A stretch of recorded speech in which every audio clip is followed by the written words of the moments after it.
प्यारे बच्चों, सुप्रभात। आज हम करेंगे पार्ट नंबर 2 का अगला पार्ट नंबर 3। वैभव की चाह में व्यक्ति की निर्बलता ही प्रमाणित होती है। निर्बल ही धन की ओर झुकता है, वह अबलता है।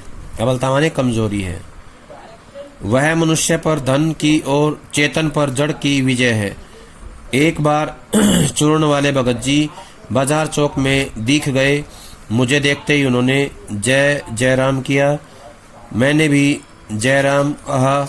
उनकी आंखें बंद नहीं थी और न उस समय वह बाजार को किसी भांति कोस रहे मालूम होते थे।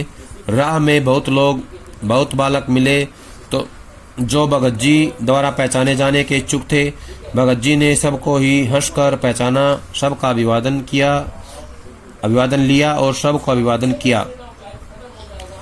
इससे तनिक मतलब जरा सा तनिक भी यह नहीं कहा जा सकेगा कि चौक बाजार में होकर उनकी आंखें किसी से भी कम खुली थी, लेकिन बोचक्के हो रहने की लाचारी कमजोरी उन्हें नहीं थी। व्यवहार में पसोपेश होता है, कुछ ना करने की स्थिति, उलझन भरी स्थिति उन्हें नहीं थी और खोए से खड़े नहीं वह रह जाते थे। भांति भांति के बढ़िया माल से चौक भरा पड़ा है। उस सब के प्रति अप्रीति इस भगत जी के मन में नहीं है, जैसे उस समूचे माल के प्रति भी उनके मन में आशीर्वाद हो सकता है। विद्रोह नहीं, प्रसन्नता ही भीतर है, क्योंकि कोई रिक्त भीतर नहीं है। रिक्त माने खाली।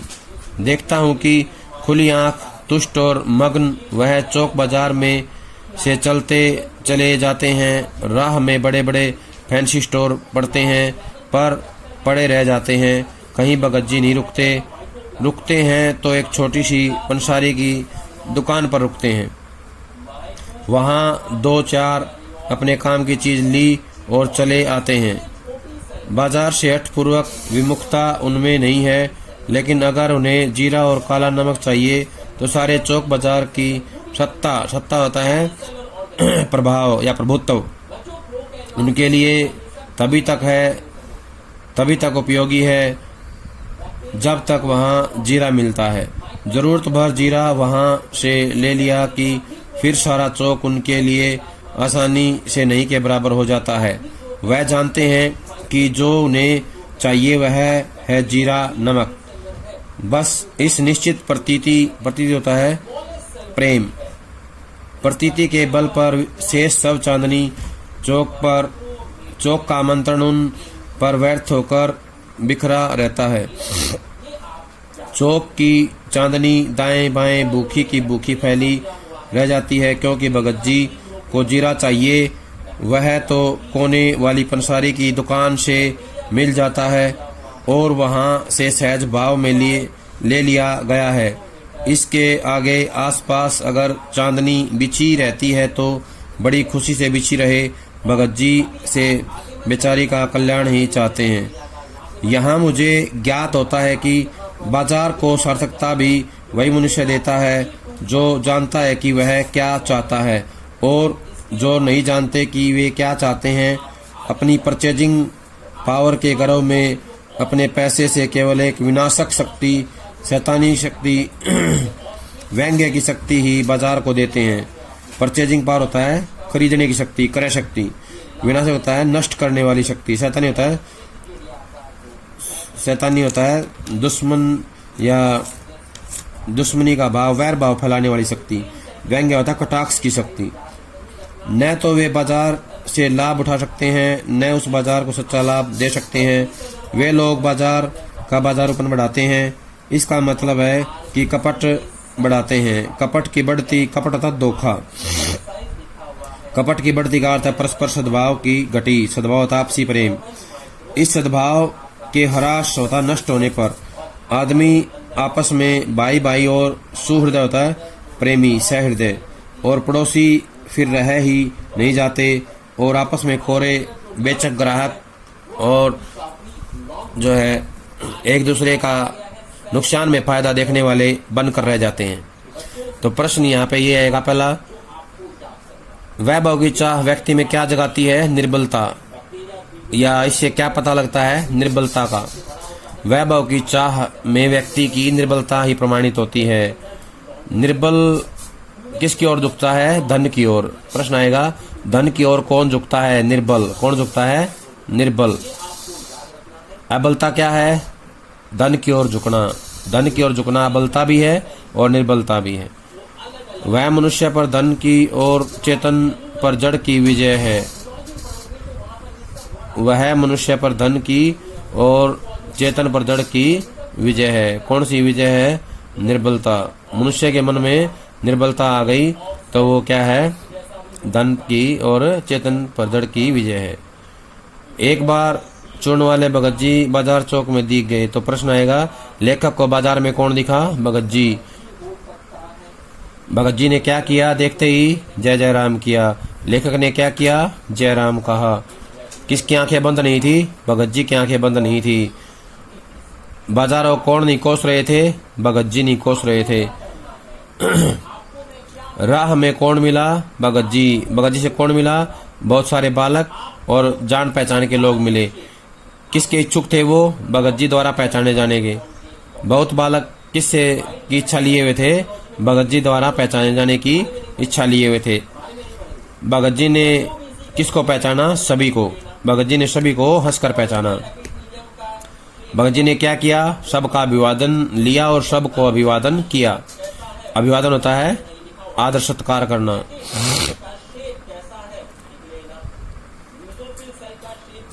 अगला प्रश्न है, किसके व्यवहार में पसोपेश नहीं था? भगत जी के। किसके व्यवहार में पसोपेश नहीं था? भगत जी के व्यवहार में पसोपेश नहीं था। बोचक्के हो रहने की लाचारी किस में नहीं थी? भगत जी में। भगत जी में जो है लाचारी नहीं थी। भांति भांति का माल कहाँ था? बाजार के चौक पर पड़ा हुआ था। बाजार का जो चौक है वो भरा पड़ा हुआ था। खोए से खड़े नहीं रहते थे कौन? भगत जी। समूचे माल के प्रति आशीर्वाद किसके मन में था? भगत जी के मन में। विद्रोह नहीं प्रसन्नता किसके भीतर थी? भगत जी के भीतर। भगत जी के भीतर प्रसन्नता थी। उसके भीतर कोई खाली स्थान नहीं था। भगत जी के भीतर कोई खाली स्थान नहीं था। खुली आंख तुष्ट और मगन वह चौक बाजार में से चले जाते थे। कौन चले जाते थे? भगत जी चले जाते थे। बड़े बड़े फैंसी स्टोर कहाँ थे? रास्ते में थे। बाजार में रास्ते में बड़े बड़े फैंसी स्टोर पड़ते थे। भगत जी कहाँ रुकते थे? पंसारी की दुकान पर। कहाँ रुकते थे? पंसारी की दुकान पर रुकते थे। क्या खरीदते थे? काला नमक और जीरा। काला नमक और जीरा जो है भगत जी खरीदते थे। दुकान से जीरा और काला नमक खरीदते थे। हठ पूर्वक विमुखता किस में नहीं थी? भगत जी में। बाजार से हठ पूर्वक विमुखता जो है भगत जी में नहीं थी। किसकी सत्ता उनके लिए तब तक थी उपयोगी थी जब तक वहाँ काला नमक मिलता है? भगत जी के लिए कब तक थी? जब तक काला नमक और जीरा मिलता है तब तक जो है बाजार की सत्ता उसके लिए उपयोगी थी। किसके लिए? भगत जी के लिए। भगत जी जो है सारा चौक जो है पार करके काला नमक और जीरा लेके आते थे और वो बड़ी आसानी से इस रास्ते को पार कर लेते थे। उसके लिए कोई परेशानी का कारण नहीं बनता था। भगत जी के मन में शेष बाजार के लिए क्या था? प्रतीति, प्रेम। प्रेम था उसके लिए और वो जो है उसके आमंत्रण को व्यर्थ मानते थे। दाएं बाएं क्या फैला हुआ था? बाजार पर जो है सामान फैला हुआ था। बाजार की चांदनी जो है दाएं बाएं फैली हुई थी, भूखे की भूखी फैली रह जाती थी, क्योंकि भगत जी जो है उसको कोई जो है खरीदारी के लिए महत्वपूर्ण नहीं मानते थे। वो केवल पंसारी की दुकान को ही महत्वपूर्ण मानते थे। सारे बाजार को पार करके पंसारी की दुकान पर जाते थे। कौन जाते थे? भगत जी जाते थे। किसके आगे आसपास अगर चांदनी बिछी है तो बड़ी खुशी बिछी रहे? भगत जी। कौन चाहते हैं कल्याण? भगत जी चाहते हैं। जो आसपास चांदनी बिछी हुई है उसका कल्याण कौन चाहते हैं? भगत जी चाहते हैं। अगला है, बाजार को सार्थकता कौन प्रदान करते हैं? भगत जी। या ऐसे लोग जो ये जानते हैं उसे बाजार से क्या चाहिए? ऐसे लोग ये जानते हैं कि बाजार से उन्हें क्या चाहिए, वही लोग जो है बाजार को सार्थकता प्रदान करते हैं। जो ये नहीं जानते क्या खरीदना है क्या नहीं उनको चाहिए, वे लोग जो है परचेजिंग पावर के गर्व में अपने पैसे से केवल विनाशक शक्ति लाते हैं। क्या लाते हैं? विनाशक शक्ति। विनाशक शक्ति, शैतानी शक्ति, व्यंग्य की शक्ति, ये कैसे आती है?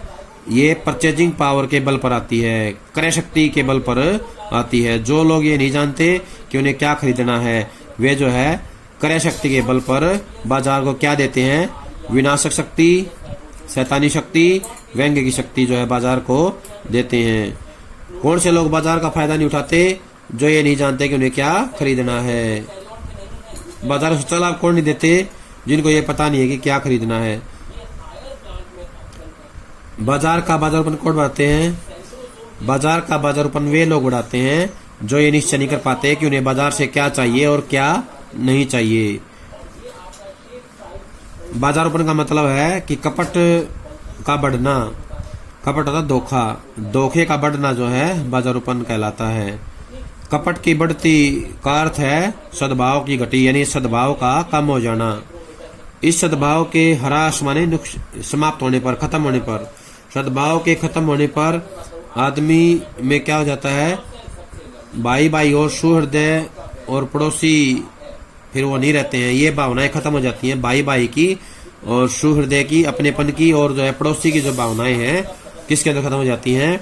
जब बाजार में कपट बढ़ता है, सद्भाव समाप्त होता है।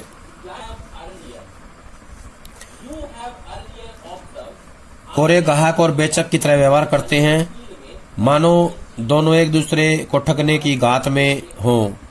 एक की हानि में दूसरे का लाभ देखता है और यह बाजार का बल्कि इतिहास का सत्य माना जाता है। ऐसे बाजार को बीच में लेकर लोगों में आवश्यकताओं का आदान प्रदान नहीं होता बल्कि शोषण होने लगता है। तब कपट सफल होता है, निष्कपट शिकार होता है।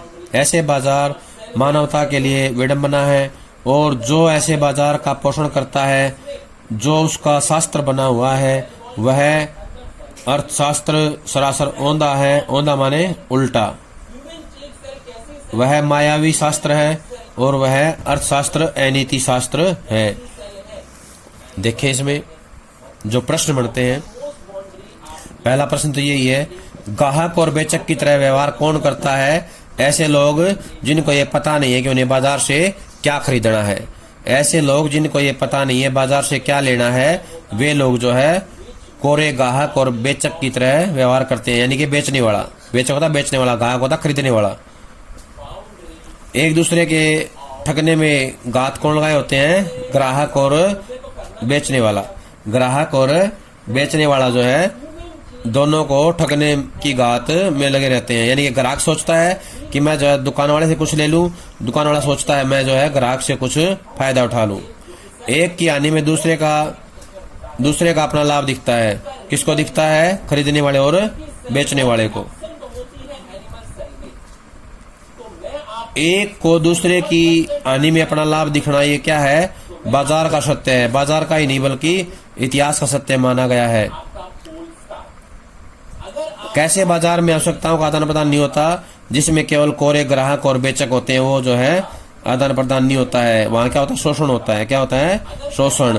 जहाँ केवल कोरे ग्राहक और बेचक होते हैं वहाँ पे शोषण होने लगता है, धोखा होता है, निष्कपट शिकार होता है। और ऐसे बाजार में कौन शिकार होता है? निष्कपट। मानवता के लिए विडंबना क्या है? ऐसा बाजार जिसमें केवल कोरे ग्राहक और बेचक होते हैं, वो जो है विडंबना है। ऐसे बाजार मानवता के लिए विडंबना है। विडंबना माने होता है बुरी स्थिति पैदा करने वाली जो है हालात इसके लिए जिम्मेदार होती है। ये बुरी स्थिति जो है हमारे लिए या मानवता के लिए जो है घातक है। और जो ऐसे बाजार का पोषण करता है उसे क्या कहेंगे? ऐसे शास्त्र को, अर्थशास्त्र जो बना है बाजार का पोषण के लिए, वो क्या है? मायावी है, औंधा है और अनीति शास्त्र है। प्रश्न आ जाएगा, केवल बाजार का पोषण करने वाले शास्त्र को क्या कहा है? तो बताना है केवल बाजार का पोषण करने वाले शास्त्र को जो है कहा गया है औंधा, सरासर औंधा, मायावी और अनीति शास्त्र। ये जो है किसके लिए कहा गया है? ऐसा बाजार का पोषण करने वाला जो शास्त्र है उसके लिए कहा गया है। प्यारे बच्चों, ये था हमारा दूसरा पाठ, इसी के साथ पूरा हो जाता है। तीसरा पाठ शुरू करें उससे पहले जो है इसको याद कर ले। सभी का बहुत बहुत धन्यवाद।